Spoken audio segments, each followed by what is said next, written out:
13-ാം ഭാഗത്തിൽ നമ്മൾ കണ്ടു, അതായത് മരിച്ച നന്ദിനിക്ക് ജീവൻ തിരിച്ചു കിട്ടി. അവർ മോർച്ചറിയിൽ നിന്ന് പുറത്തു വരുന്നു. തന്റെ കുട്ടിയെ കണ്ട് അവൾ കരഞ്ഞുകൊണ്ടിരിക്കുന്നു. നഴ്സിന് വന്നൊരു കോളിലൂടെ തന്റെ ഭർത്താവ് മരിച്ചു എന്നറിഞ്ഞ നന്ദിനി കുട്ടിയുമായി ഭർത്താവിന്റെ വീട്ടിലേക്ക് പോകുന്നു. മനോഹറിന്റെ ഡെഡ് ബോഡി ചിതയിൽ വച്ചിരിക്കുകയായിരുന്നു. ഭർത്താവിന്റെ ഒപ്പം തങ്ങളെയും ദഹിപ്പിക്കണമെന്ന് കാരണവന്മാരോട് പറഞ്ഞുകൊണ്ട് നന്ദിനി കുട്ടിയുമായി മനോഹറിന്റെ അടുത്തിരിക്കുന്നു. അവിടെ കൂടി നിൽക്കുന്ന കാരണവന്മാർ എന്തു പറയും, മനോഹറിന്റെ അച്ഛനും അമ്മയും എന്തു പറയും എന്ന് നമുക്ക് ഈ എപ്പിസോഡിൽ കാണാം. നോക്ക് മോളെ, നിന്റെ ഈ പ്രശ്നങ്ങൾ നമുക്ക് പിന്നെ ചർച്ച ചെയ്യാം. ആദ്യം നമുക്ക് നിന്റെ മരിച്ച ഭർത്താവിന്റെ അന്ത്യകർമ്മങ്ങൾ ചെയ്യാം. ഞാൻ പറയുന്നത് കേൾക്കൂ. എന്റെ ഭർത്താവിന്റെ ഒപ്പം എന്നെയും ഞങ്ങളുടെ കുട്ടിയെയും കൂടി ദഹിപ്പിക്കും. ആ തെറ്റൊരിക്കലും ചെയ്യരുത്. എന്റെ മകൻ നല്ലൊരു മനുഷ്യനായിരുന്നു. ഇവൾ കാരണമാണ് അവൻ മരിച്ചത്. ഇവൾ അവളുടെ വീട്ടിൽ നിന്നും തിരിച്ചു വരില്ല എന്ന് കരുതി ഇവളെക്കുറിച്ച് ഓർത്ത് വിഷമിച്ചാണ് എന്റെ മകൻ മരിച്ചത്. അപ്പോൾ അവിടെ ഒരു പോലീസ് വരുന്നു. നിങ്ങൾ നിങ്ങളുടെ മകനെ വിഷം കൊടുത്ത് കൊന്നതാണെന്നൊരു പരാതി നിങ്ങളുടെ മരുമകൾ തന്നിട്ടുണ്ട്. ഇത് കേട്ട് എല്ലാവരും ഞെട്ടിപ്പോകുന്നു. നന്ദിനിയും ഞെട്ടി എഴുന്നേൽക്കുന്നു. അപ്പോൾ നന്ദിനി ഇങ്ങനെ മനസ്സിലോർക്കുന്നു, ഞാനെപ്പോഴാണ് പരാതി കൊടുത്തത്? ആശുപത്രിയിലായിരുന്ന ഞാൻ ചേട്ടന്റെ മരണവാർത്ത അറിഞ്ഞ് ഈ പിഞ്ചു കുഞ്ഞിനെയും കൊണ്ട് നേരെ ഇങ്ങോട്ടാണല്ലോ വന്നത്. ഞാൻ പോലീസ് സ്റ്റേഷനിൽ പോയിട്ടില്ല, ആർക്കെതിരെയും പരാതിയും കൊടുത്തിട്ടില്ല. നന്ദിനി അങ്ങനെ ഓർത്തുകൊണ്ടിരിക്കുന്നു. സ്വന്തം വയറ്റിൽ വളർന്ന കുട്ടിയെ ആരെങ്കിലും വിഷം കൊടുത്ത് കൊല്ലുമോ? ഇതെല്ലാം നുണയാണ്. മനോഹർ നിങ്ങളുടെ മകനല്ല അല്ലേ? അനാഥാശ്രമത്തിൽ നിന്ന് എടുത്തു വളർത്തിയതല്ലേ അവനെ? ഇപ്പോൾ സ്വത്ത് കൈക്കലാക്കാൻ മനോഹറിനെ കൊന്നു അല്ലേ? ഇതല്ലേ സത്യം? പോലീസിന്റെ വാക്കുകൾ കേട്ട് എല്ലാവരും അതിശയപ്പെടുന്നു. നന്ദിനിയും അവരെ അതിശയത്തോടെ നോക്കുന്നു. മനോഹറിന്റെ അമ്മ ഇങ്ങനെ മനസ്സിലോർക്കുന്നു, മനോഹർ മരിച്ച ശേഷം ഇക്കാര്യങ്ങളൊക്കെ എങ്ങനെ പുറത്തു വരുന്നു? ഇതൊക്കെ നന്ദിനിക്ക് എങ്ങനെ മനസ്സിലായി? എന്റെ മകൻ ഇവളെ സംശയിച്ചു. ഇവളുമായി വഴക്കുണ്ടാക്കിയപ്പോൾ ഇവൾ തിരിച്ചു വരില്ല എന്നും പറഞ്ഞ് അവളുടെ വീട്ടിലേക്ക് പോയി. അത് കഴിഞ്ഞ് ഇവൾ ഒരു തവണ പോലും വീട്ടിൽ വന്നിട്ടില്ല. മനോഹറിനെ ഒന്ന് അന്വേഷിച്ചത് പോലുമില്ല. ആ ഇവൾക്ക് ഇതെല്ലാം എങ്ങനെ മനസ്സിലായി? പോലീസിനോട് ഇതൊക്കെ എന്തിനാ പറഞ്ഞത്? മനോഹറിനെ കൊന്നിട്ട് ഞാനും എന്റെ ഭർത്താവും ഒന്ന് സുഖിക്കണമെന്ന് കരുതിയതാണ്. പക്ഷെ ഇവൾ ഈ കേസ് കൊടുത്ത് ഇത് ഇല്ലാതാക്കുമോ? കുടുംബ പ്രശ്നങ്ങൾ കാരണം മരുമകൾ നിങ്ങളോട് നുണ പറഞ്ഞതാണ്. ഇതൊന്നും സത്യമല്ല. എന്താണെങ്കിലും ഈ പറഞ്ഞതൊന്നും എനിക്ക് മനസ്സിലായില്ല. ഞാൻ നിങ്ങളുടെ അടുത്ത് വന്നിട്ടില്ല. ഞാൻ നിങ്ങൾക്ക് പരാതിയും തന്നിട്ടില്ല. നിങ്ങളാരാണ്? നിങ്ങൾ എന്തിനാണ് ഇങ്ങനെ പറയുന്നത്? നിങ്ങൾക്ക് ഈ സംഭവവുമായി വല്ല ബന്ധവുമുണ്ടോ? സാർ, നിങ്ങൾ എന്താണ് ഈ പറയുന്നത്? ഇതാണ് മനോഹറിന്റെ ഭാര്യ, ഞങ്ങളുടെ മരുമകൾ നന്ദിനി. ഇത് നിങ്ങളുടെ മരുമക്കളാണെങ്കിൽ അതാരാണ്? ഇങ്ങനെ പറഞ്ഞ് പോലീസ് ഒരു വശത്തേക്ക് കൈ ചൂണ്ടിയപ്പോൾ നന്ദിനിയും മറ്റുള്ളവരും ആകാംക്ഷയോടെ അങ്ങോട്ടേക്ക് നോക്കുന്നു. ആ കാഴ്ച കണ്ട് എല്ലാവരും അത്ഭുതപ്പെട്ടു പോകുന്നു. അവിടെ ഒരു സ്ത്രീ കരഞ്ഞുകൊണ്ട് 6 വയസ്സുള്ള ഒരു പെൺകുട്ടിയുമായി അവിടെ നിൽക്കുന്നത് കണ്ടു. എല്ലാവരും അതിശയിച്ചു പോകുന്നു. അപ്പോൾ മനോഹറിന്റെ അമ്മ ഇങ്ങനെ പറയുന്നു, രാധിക, നീ മനോഹർ നിന്നെ എപ്പോൾ എവിടെ വെച്ചാണ് വിവാഹം കഴിച്ചത്? എങ്ങനെയായിരുന്നു വിവാഹം?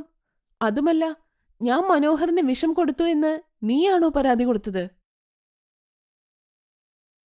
ഇവരെ നിങ്ങൾക്കറിയുമോ? എനിക്കിവരെ അറിയാം ഓഫീസർ. ഇവരുടെ പേര് രാധിക എന്നാണ്. ഞങ്ങളുടെ അയൽവാസിയും മനോഹറിന്റെ സുഹൃത്തുമാണ്. അതുപോലെ ഇവരുടെ ഭർത്താവ് ഇവരെ ഉപേക്ഷിച്ചു പോയി. ഇവർക്കൊരു കുട്ടിയുണ്ട്. പക്ഷേ ഇവരെ എൻ്റെ മകൻ വിവാഹം കഴിച്ചതിനെക്കുറിച്ച് ഞങ്ങൾക്കാർക്കും ഒരു അറിവുമില്ല സാർ. നോക്കൂ, കാരണവന്മാരുടെ അനുഗ്രഹം വാങ്ങി വേദമന്ത്രങ്ങൾ ജപിച്ച് എന്റെ മകൻ വിവാഹം കഴിച്ച പെണ്ണ് ഇവളല്ല, അത് നന്ദിനിയാണ്. അതാണ് എന്റെ മരുമകളും പേരക്കുട്ടിയും. അതെന്തെങ്കിലും ആവട്ടെ, ഞാൻ മനോഹറിൻ്റെ ബോഡി പോസ്റ്റ്മോർട്ടത്തിനായി കൊണ്ടുപോവുകയാണ്. എല്ലാവരും ഇവിടെ നിന്ന് പോകണം. പോസ്റ്റ്മോർട്ടം കഴിഞ്ഞ് നിങ്ങൾക്ക് ഈ ബോഡി ദഹിപ്പിക്കാം.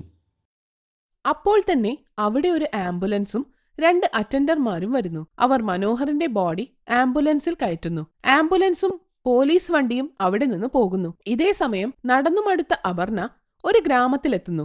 അധികം ആളുകളില്ലാത്ത ഒരു ഗ്രാമമായിരുന്നു അത്. കുറേയധികം വീടുകളും ആൾതാമസമില്ലാത്തത് ആയിരുന്നു. വളരെ പാടുപെട്ടാണ് ഈ ഗ്രാമം കണ്ടുപിടിച്ചത്.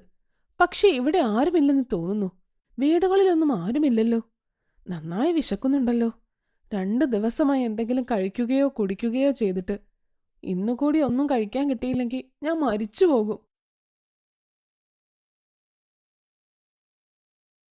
ഇങ്ങനെ ഓർത്ത് അവർ ചുറ്റും നോക്കി നടക്കുന്നു. കുറച്ചു നടന്നു കഴിഞ്ഞപ്പോൾ ഒരു വീടിന്റെ മുന്നിൽ ഒരു പ്രായമുള്ള സ്ത്രീ ഭക്ഷണമുണ്ടാക്കുന്നത് കണ്ടു. ഇത് കണ്ട അപർണ ഒന്നും നോക്കാതെ വളരെ വേഗത്തിൽ അവരുടെ അടുത്തേക്ക് ചെല്ലുന്നു. ആ പ്രായമുള്ള സ്ത്രീ അപർണയെ നോക്കുന്നു. എന്താണടി കള്ളി, നീ എന്താണീ നോക്കുന്നത്? നിനക്ക് മോഷ്ടിക്കാൻ ഈ വീട്ടിലോ എന്റെ കയ്യിലോ ഒന്നുമില്ല. കടന്നു പോ, ഈ നോട്ടം അവസാനിപ്പിക്ക്. അമ്മൂമ്മേ, ഞാൻ മോഷ്ടിക്കാൻ വന്നതല്ല. എനിക്ക് വല്ലാതെ വിശക്കുന്നു. കുറച്ച് ഭക്ഷണം തരാമോ? കണ്ടാൽ നല്ല ആരോഗ്യമുള്ളവളാണല്ലോ. എന്തെങ്കിലും ജോലിയെടുത്ത് ജീവിച്ചോടെ? ഭിക്ഷയാചിക്കാൻ നാണമില്ലേ? മനുഷ്യനായി ജനിച്ചതല്ലേ, അതും പെണ്ണായിട്ട്. അവർ ഇങ്ങനെ പറയുന്നത് കേട്ടപ്പോൾ അപർണയ്ക്ക് വല്ലാതെ വിഷമം വരുന്നു. അവൾ കരഞ്ഞുകൊണ്ട് ഇങ്ങനെ പറയുന്നു. എന്റെ വീട്ടിലോ ഒരിക്കൽ ഭിക്ഷയാചിക്കാൻ ഒരാൾ വന്നപ്പോൾ ഞാൻ അവരെ വല്ലാതെ വഴക്കു പറഞ്ഞ് അവരെ വിഷമിപ്പിച്ചു. പാവം, അന്ന് അവർക്ക് എന്തുമാത്രം വിഷമം ഉണ്ടായിക്കാണും. നീ എവിടെയാണെങ്കിലും എന്നോട് ക്ഷമിക്കൂ. ഞാൻ നിന്നോട് അങ്ങനെയൊന്നും സംസാരിക്കാൻ പാടില്ലായിരുന്നു. ഇങ്ങനെ പറഞ്ഞ അപർണയോട് ആ സ്ത്രീ ഇങ്ങനെ പറയുന്നു. നീ സ്വയം ഇവിടെ നിന്ന് പോകുന്നോ അതോ ഞാൻ നിന്നെ വടിയെടുത്ത് അടിച്ചു ഓടിക്കണോ? അമ്മൂമ്മേ, അങ്ങനെ പറയല്ലേ. 2 ദിവസമായി ഭക്ഷണം കഴിച്ചിട്ട് വല്ലാതെ വിശക്കുന്നു. കുറച്ച് ഭക്ഷണം തരൂ. അങ്ങനെയാണെങ്കിൽ കാശുണ്ടോ? കാശുണ്ടെങ്കിൽ ഭക്ഷണം തരാം. ഇല്ലെങ്കിൽ ഒന്നുമില്ല. ഇവിടുന്ന് പൊക്കോ. എന്റെ അവസ്ഥ കണ്ടിട്ടും ഇങ്ങനെ പറയല്ലേ അമ്മൂമ്മേ. എന്റെ കയ്യിൽ കാശില്ല. കയ്യിൽ കാശില്ലെങ്കിൽ ഭക്ഷണമില്ല. അമ്മൂമ്മേ, എന്തെങ്കിലും പണിയുണ്ടെങ്കിൽ താ, ഞാൻ ചെയ്യാം. അതിനുള്ള ഭക്ഷണം തന്നാൽ മതി. ആ വൃദ്ധ ഇങ്ങനെ ഓർക്കുന്നു. വീട്ടിലെ കുടങ്ങളിൽ വെള്ളം നിറയ്ക്കാൻ എന്നെക്കൊണ്ട് പറ്റുന്നില്ല. വെള്ളം കോരാൻ 1 കിലോമീറ്റർ പോകണമല്ലോ. ഇവൾ പണി ചെയ്യാമെന്ന് പറഞ്ഞല്ലോ. അവളോട് വെള്ളം നിറയ്ക്കാൻ പറയാം. പണി കഴിയുമ്പോൾ കുറച്ച് ഭക്ഷണവും വെള്ളവും കൊടുക്കാം. എനിക്ക് പറ്റാത്ത പണിയൊക്കെ ഇവളെ കൊണ്ട് ചെയ്യിക്കണം. വൃദ്ധ അപർണയോട് ഇങ്ങനെ പറയുന്നു. നോക്കൂ, ഇവിടെ ഒരു കുടമുണ്ട്. അതുമായി നീ ആ വഴിക്ക് പോകുക. അവിടെ ഒരു കിണറുണ്ട്. അവിടുന്ന് വെള്ളം കോരി വന്ന് വീട്ടിലുള്ള എല്ലാ കുടങ്ങളും നിറയ്ക്ക്. അത് കഴിഞ്ഞ് നിനക്ക് കുറച്ച് ഭക്ഷണവും വെള്ളവും തരാം. ഇത് പറ്റില്ലെങ്കിൽ ഇവിടെ നിന്ന് പൊക്കോ. നന്നായി മടുത്തിരുന്നുവെങ്കിലും വിശപ്പ് കാരണം അപർണ കുടവുമെടുത്ത് വെള്ളം കോരാൻ പോകുന്നു. കുറച്ചു നടന്നപ്പോൾ ഒരു കിണർ കണ്ടു. കിണറ്റിൽ നിന്നും കുടത്തിൽ വെള്ളം നിറച്ച് അത് തലയിൽ വെച്ച് അവർ വീട്ടിലേക്ക് വന്ന് എല്ലാ കുടങ്ങളും നിറയ്ക്കുന്നു. ഇതേ സമയം മറ്റൊരിടത്ത് ഏജന്റിന്റെ പേടിപ്പെടുത്തുന്ന ഇരുട്ടുമുറിയിൽ ഏജന്റ് വിഷമുള്ള പാമ്പിനെയും എടുത്ത് ഗീതയെ പേടിപ്പിക്കുന്നു. ആ പാമ്പ് ഏജന്റിനെ കൊത്തുന്നു. പാമ്പ് കൊത്തിയിട്ടും ഒന്നും സംഭവിക്കാത്ത അയാളെ കണ്ട് ഗീത പേടിക്കുന്നു. അയാൾ രാക്ഷസനെ പോലെ അയാളുടെ അട്ടഹാസം കേട്ട് ഭൂമി വിറയ്ക്കുന്നത് പോലെ അവൾക്ക് തോന്നി. ഇപ്പോൾ ഇയാളൊരു മൃഗമാണ്. എന്താഗ്രഹിച്ചാലും ഈ മൃഗം അത് നേടിയെടുക്കും. ഇവൻ്റെ മനസ്സു മാറ്റാൻ ആർക്കും പറ്റില്ല. ദൈവം വിചാരിച്ചാൽ മാത്രമേ ഇയാളെ ഇനി തടയാൻ പറ്റൂ. ഇങ്ങനെ പറഞ്ഞിട്ട് അയാൾ അവിടെ നിന്ന് പോകുന്നു. ഗീത, ഇവിടെ വാ ഗീത. നമ്മൾ സ്നേഹിക്കില്ല, നമ്മൾ വിവാഹവും കഴിക്കില്ല. നമ്മൾക്കൊരു കരാറുണ്ടാക്കാം. വാ ഗീത, എൻ്റെ അടുത്തേക്ക് വാ. ഞാൻ മരിച്ചാലും നിന്റെ ആഗ്രഹം നടക്കില്ല. നീ എന്ത് വേണമെങ്കിലും ചെയ്തോ. ഞാൻ നിന്റെ അടുത്തും വരില്ല. നിന്റെ കൂടെ കിടക്കാനും വരുന്നില്ല. എന്നാ മരിച്ചോ? അങ്ങനെ പറഞ്ഞ് അയാൾ ആ പാമ്പിനെ ഗീതയുടെ നേരെ എറിയുന്നു. അത് ഗീതയുടെ അടുത്ത് വന്ന് വീഴുന്നു. പാമ്പ് ഗീതയുടെ നേരെ ചീറ്റിക്കൊണ്ടിരിക്കുന്നു. അവൾ പേടിച്ച് അതിനെ തന്നെ നോക്കി നിൽക്കുന്നു. അത് കണ്ട് ഏജന്റ് ഉച്ചത്തിൽ ചിരിക്കുന്നു. പാമ്പിൽ നിന്നും രക്ഷപ്പെടാൻ ഗീത റൂമിനകത്തേക്ക് ഓടുന്നു. ഓടിയ വഴി അവിടുത്തെ മേശയിൽ അവൾ തട്ടുന്നു. അപ്പോൾ മേശയിലിരുന്ന തേളിന്റെ കുപ്പി താഴെ വീണ് പൊട്ടുന്നു. ഇതുവരെ നിന്നെ കൊല്ലാൻ പാമ്പ് മാത്രമേ ഉണ്ടായിരുന്നുള്ളൂ. ഇപ്പം തേളും പുറത്തു ചാടി. ഇനിയെങ്കിലും നീ സമ്മതിക്കൂ ഗീത. നീ വഴങ്ങിയാൽ നിനക്കൊന്നും വരില്ല. നിന്നെ ഞാൻ മഹാറാണിയെപ്പോലെ വാഴിക്കും. നിനക്ക് ഞാൻ വേണ്ടതൊക്കെ വാങ്ങിത്തരും. നിനക്കാരെയെങ്കിലും കൊല്ലണമെങ്കിൽ അതും ഞാൻ ചെയ്തു തരും.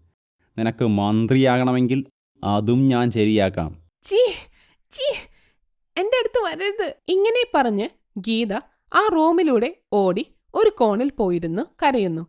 വിഷമുള്ള പാമ്പും ആ തേളും ഗീതയുടെ തൊട്ടടുത്തെത്തുന്നു. ഗീത പേടിച്ചു കരഞ്ഞുകൊണ്ടിരിക്കുന്നു. തുടർന്ന് എന്തുണ്ടായി എന്ന് നമുക്ക് അടുത്ത ഭാഗത്തിൽ കാണാം. ഈ വീഡിയോ ഇഷ്ടപ്പെട്ടെങ്കിൽ ലൈക്ക് ചെയ്യുക, ഷെയർ ചെയ്യുക, നമ്മുടെ ചാനൽ സബ്സ്ക്രൈബ് ചെയ്യുക.